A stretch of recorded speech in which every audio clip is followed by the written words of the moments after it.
Han observed the way the hybrid seemed to be taking the losses in stride. They were going through the various monsters smoothly, with the aid of the gems and the abilities generated from the items. He was startled when he saw the woman's eyes flicker towards both Ruby and Lexi, who were positioning themselves. "Did you think I wouldn't notice the two of you?" The hybrid sounded amused. "Ruby, fall back!" Han yelled. Tentacles exploded out of the ground, surrounding Ruby and Lexi. All of the tentacles made their way to grab the two. Blurs were seen as the tendrils moved about. One of them was successful at catching one of Ruby's legs and began pulling her towards the exposed hole. "Let go of her!" Lexi yelled as she used the dagger to slice through the tentacle. Her shadow used to elongate the blade, cutting through the material quickly. Pushing off of the ground with one of her hands, Ruby was able to flip herself back to her feet. "Thanks, Lexi." "You guys okay over there?" Han yelled out, watching as Ruby and Lexi were barely holding on. The ground began to tremble as if it were about to be ripped apart. "I think you need to worry about yourself." The woman laughed. A colored mist began congregating around her, her eyes shining. "I don't like what that thing is doing," Steve yelled as he moved back towards where everyone else was standing. Feeling something heading towards him, Han looked back and saw that it was his mom and the others. It looked like both Jiehua and Amanda were okay, at least to the degree they were willing to join the fight. "What's happening?" Amanda asked. The woman began laughing. "Is this what allowed me to transform? I feel so much power." Both of her hands were out in front of her as she looked jubilantly at the mist that was coating her body. Looking at the mist, Han realized that it was mana, and the same kind that was leaking out of the facility. He looked around, trying to figure out where all the mana was originating from. The amount that was being sent towards the hybrid was unusual, and not something that the world was capable of producing naturally. Behind the hybrid, there was an opening, likely another tunnel that led to another part of the network of tunnels. The gas was coming out of the darkness and flowing into the creature. "You've had your fun, but it's time for you to leave." A cold voice was heard over the laughter. The hybrid stopped and turned to look at the source of the voice. "Oh, do we have another meal?" She grinned viciously. Out of the tunnel that was leaking the mana, the shape of a man walked out. Next to the man was a woman that had something that looked like a parasol and flower combined. The blue mist was coming out of the flower as the woman twirled it around. Both mysterious people had expressionless faces, looking like people ordered to do a task they thought was beneath them. "That flower! Give it to me!" the hybrid demanded to the human-sized woman. "I hate it when they're like this, thinking that they're special for just reaching the starting line." The smaller woman sighed and spoke to no one in particular. "Your feelings are irrelevant in this task, Asa. All our task involves is bringing the newly born back with us," the man said. "Whatever," Asa said. As if noticing something, she seemed to realize that Han and all of them were present. "It appears like this newly born was playing with his food." The way the woman looked at them was as if they were insignificant and closer to an oddity. The man glanced over towards them, but then went to observing the hybrid. "There's no reason to concern ourselves with abandon." Apathy was the only thing that seemed to be seeping out of the man's words, though there was a hint of annoyance, likely directed at the woman next to him. Feeling as if it was being ignored, the hybrid dashed towards the two figures, a mixture of greed and anger on its face. It likely hoped to acquire the flower Asa was carrying, while also punishing the people that slighted it.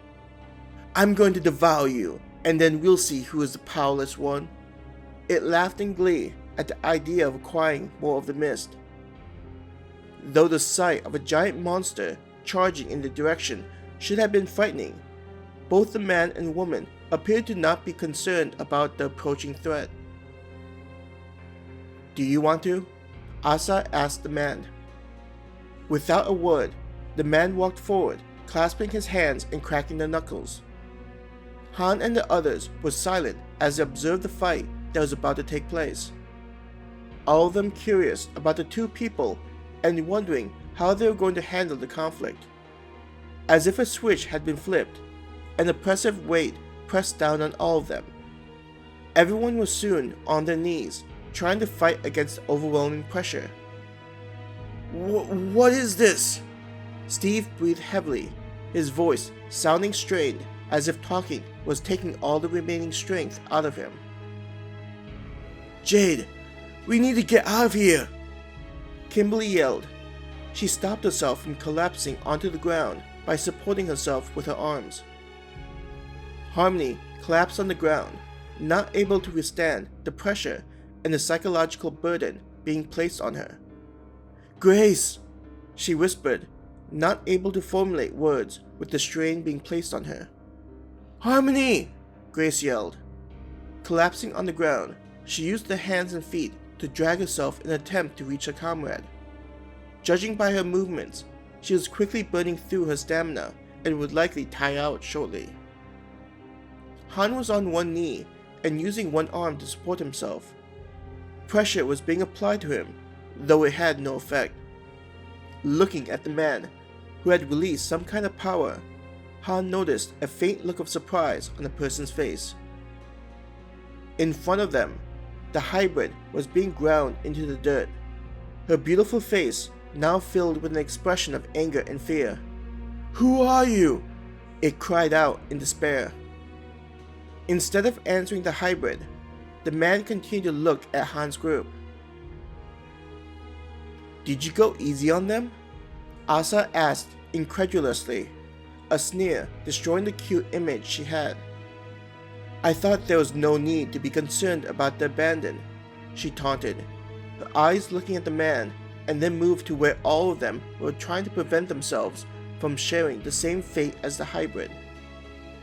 There was a flicker of thought that passed across her face and was quickly hidden behind her expressionless mask.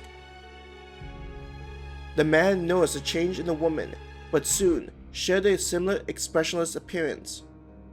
Focusing his gaze on the hybrid, he said in a cold voice, "Will you be trouble?" "Please, have mercy," the hybrid pleaded. Asa giggled. "I think she believes that after you let up, she can overpower us," she teased the man. The pressure in the chamber tripled, nearly squashing the hybrid. Its screams became louder, no longer pleading for its life, and instead focused on survival. Tears were flooding down its face contorting in pain, and comprehension was clearly visible, as it understood the difference in power between it and the two figures. Holding up a hand, the man motioned for the woman to stop. "I think this newborn understands its place. Size is a poor measurement of strength, so this will be a good lesson for it. This is why it's a waste of time to send us when one of the lower ranks would have been adequate," Asa complained. The man noticed how Han's group didn't seem to react drastically to the increase in power and said, "But it appears we did get to see something interesting." Asa didn't say anything, though it was evident that her thoughts mirrored his. The air cleared itself of the overwhelming sensation, making everyone in Han's group breathe easier and sigh in relief. Jade shakily stood up, looking weakened and ready for anything that could happen. "Get ready to escape," Jade croaked. It was clear that she was worried that the two were about to attack them. In front of them, the hybrid got back on its feet, looking similar to how they were feeling. As the man turned around and walked back into the darkness, the hybrid meekly followed the man. Only the woman, named Asa, was standing outside of the tunnel. Her eyes seemed to look at each one of them before she turned to follow the two. "What just happened?" Steve asked before he collapsed from exhaustion.